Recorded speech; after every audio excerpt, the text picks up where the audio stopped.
Good evening. South Australia's mining boom is back on the boil, with a major Chinese steel company signing up to a massive deal. The project should create hundreds of new jobs, though most of the profits will go offshore. It's risky exploration on Eyre Peninsula, which will cost China's Wisco Steel $250 million. But for that, it keeps 60% of the profits. That could total billions of dollars, the rest going to local partner Centrex. It's hoped 10 million tonnes a year will be mined, but they've got to find it first. The state government is beaming, so are the Chinese. A win-win situation. Thank you for your kindness. Just think about the jobs and the spin-off to the economy. Port Lincoln's mayor already is. Benefits to the city are almost impossible to quantify.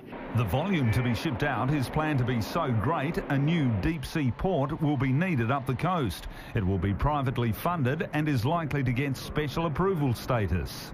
Well, due process for a new port of this scale would be a major project. Last week's big tax win for major mining companies in Canberra hasn't influenced this deal, but has certainly helped sweeten it.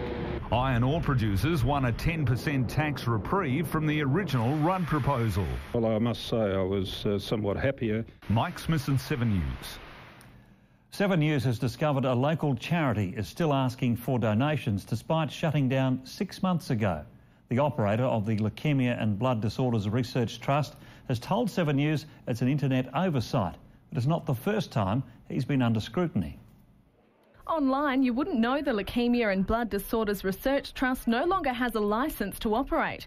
It's still calling for donations to fund a $2.5 million medical clinic.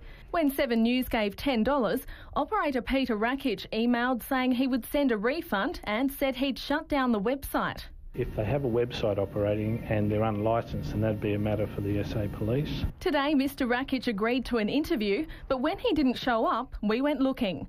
At the office where the charity used to operate, it looked like he'd left in a hurry. An hour later, we had a tip-off he was back. You agreed to have an interview with us earlier today? Why are you hiding now? Currently, there's no threshold charities have to meet in terms of how much money from donations actually goes to charity.